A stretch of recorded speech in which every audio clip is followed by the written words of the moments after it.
Under the glow of the harvest moon, a lonely woman walks back to the old bridge. The same bridge where she once promised eternal love.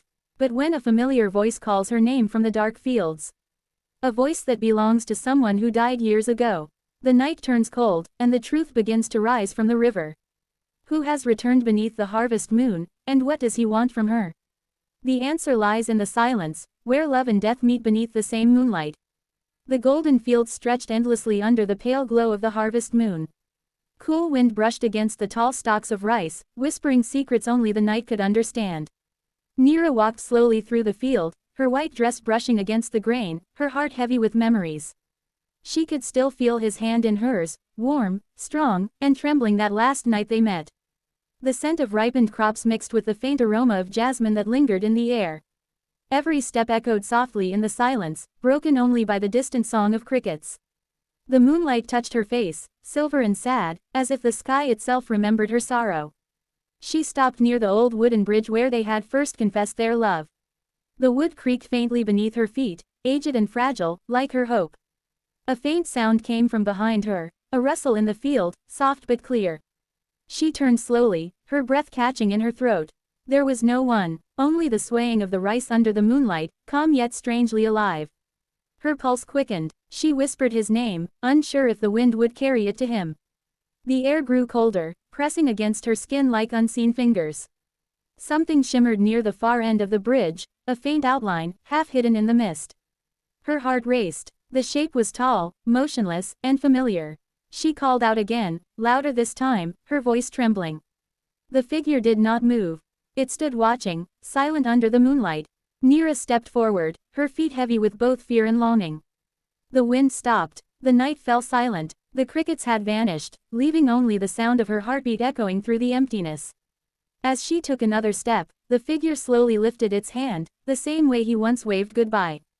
Her knees weakened, her eyes filled with tears. She wanted to run, to scream, to believe it was only her mind. But the scent of jasmine grew stronger, wrapping around her like a memory made real. The figure began to fade, dissolving into silver light beneath the moon. Nira stood frozen, her breath shallow, her heart breaking all over again. The night swallowed her whisper as she said his name one last time. Then, from deep within the field, came the sound of footsteps, slow, dragging, and getting closer. The moon dimmed, the wind began to move again, carrying with it a voice she knew too well. "Do you still love me, Nira?"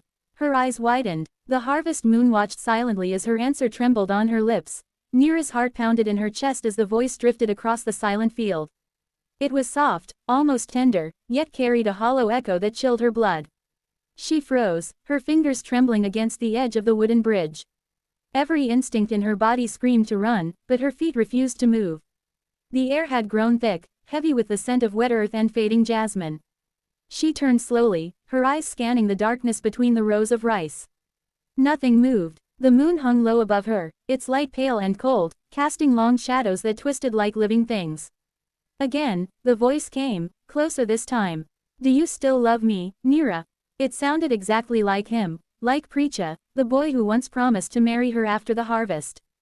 But Preecha was gone. He had drowned 2 years ago, swept away by the river after a stormy night. She had seen his body herself, pale and still, carried by the villagers the next morning. And yet, the voice was real. Her throat felt dry as she tried to speak. "Who are you?" she whispered. The answer came with the rustling of the rice stalks, moving in a pattern as though someone unseen walked among them. The whisper of steps grew clearer. One slow drag, then another, and another. The sound circled her, weaving through the field, stopping only when it reached the bridge again. A faint mist began to rise from the water below, curling around the posts like ghostly fingers. Nira's breath quickened, her eyes darted to the far end of the bridge, and there he was. Preecha stood beneath the harvest moon, his figure faint but visible, his eyes glinting like shards of water. His clothes were damp, clinging to his body, and drops of water fell from his hair, shimmering in the moonlight. Her heart leapt, part terror, part longing. "Preecha," her voice cracked. The figure tilted its head, as if confused by her disbelief. "Why did you not come that night?" His voice echoed, soft and broken. Nira shook her head, tears forming in her eyes. "I did. I waited for you by the river until sunrise." The figure took a step closer. The sound of water dripping followed each movement. Then why did you not save me? The question pierced her like a blade. Memories rushed back. The storm, the swollen river, the flash of lightning illuminating his frightened face as he tried to cross the wooden bridge that now stood beneath her feet. She had screamed for him to stop, but her voice was lost in the rain. She remembered the sound of wood breaking, the rush of water, and his hand slipping away. I tried, she whispered. I tried to reach you. He stared at her, expression unreadable, eyes glistening with both love and pain. Love does not end with death, he said. His voice was softer now, almost kind. Nira took a small step forward, drawn to him despite the chill crawling up her spine. The air between them shimmered with a faint glow, as if the moonlight itself bent toward him. Then why do you come to me now? She asked, her voice trembling. To remind you, he said. To keep the promise you made. Her breath caught. The promise. He smiled faintly, a haunting echo of the boys she once knew. You said we would meet again beneath the harvest moon. Nira's eyes filled with tears. She had said those words, years ago, when they had sat together under the same glowing moon, dreaming of a future that never came. I remember, she whispered. He stretched out his hand toward her. Water dripped from his fingers, splashing onto the bridge with a sound that seemed louder than it should have been. Then come with me, he said gently. The wind picked up again, carrying the faint hum of the river. Nira took one step forward, her heart torn between fear and the deep ache of love that still lived within her. The wood beneath her feet groaned. The mist thickened, wrapping around her legs like a cold embrace. She hesitated. Where will you take me? His expression softened. To where the moon never sets, he whispered. Where we can dance again among the jasmine fields. A tear rolled down her cheek. She wanted to believe him. She wanted to feel his warmth one last time. But the chill in his eyes told another story, a darkness behind the tenderness. Preecha, she said softly, you are not alive. His smile faded. The silence stretched between them, deep and heavy. Finally, he spoke, his voice now echoing with sorrow and something darker. I waited for you in the river. I waited every night when the moon rose. You never came. His voice grew louder, shaking with pain. I called your name until my voice broke. And now, Nira, it is your turn to wait. A shiver ran down her spine. What do you mean? Before she could step back, his hand reached forward, cold, wet, and impossibly strong.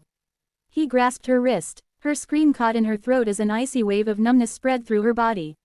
She tried to pull away, but his grip. The dawn broke gently over the horizon, painting the fields in shades of gold and quiet sorrow. Mist drifted across the river, curling like soft fingers around the broken posts of the old bridge. The villagers gathered there, whispering prayers and crossing themselves as they stared at the water below. Floating among the reeds was a white ribbon, delicate, torn, and glistening with dew. They said it belonged to Nira. Her small house at the edge of the field stood silent now, its door slightly open, the scent of jasmine still lingering in the air. On her table lay a single lantern, burned down to its last flicker. Next to it was a letter, its ink blurred by tears. The words were simple: if love lives beyond death, then let the moon be our witness. That night, when the harvest moon rose again, the fields shimmered silver under its glow. The wind was soft, carrying whispers through the tall rice stalks. Some said they saw two shadows walking together, side by side, slow and gentle, their hands brushing as they moved toward the river. The water shimmered, and for a moment, the surface glowed like liquid moonlight. Then everything grew still. The crickets began to sing again, the night calm and peaceful once more. Years passed, and the village rebuilt the bridge. But no one crossed it on the night of the harvest moon. They would leave lanterns by the riverbank, offerings of light for the two souls said to wander beneath the moon's glow. Old folks would tell the children, in hushed voices, of Nira and Preecha, two hearts that defied time, whose love lived between the world of the living and the stillness of the river. And when the wind passed softly through the fields, carrying the scent of jasmine, some swore they could hear a woman's voice, tender and eternal, whispering to the night. I still love you, Preecha. The harvest moon glowed brighter, as if smiling upon them. And the story of their love became part of the land, etched forever beneath the harvest moon.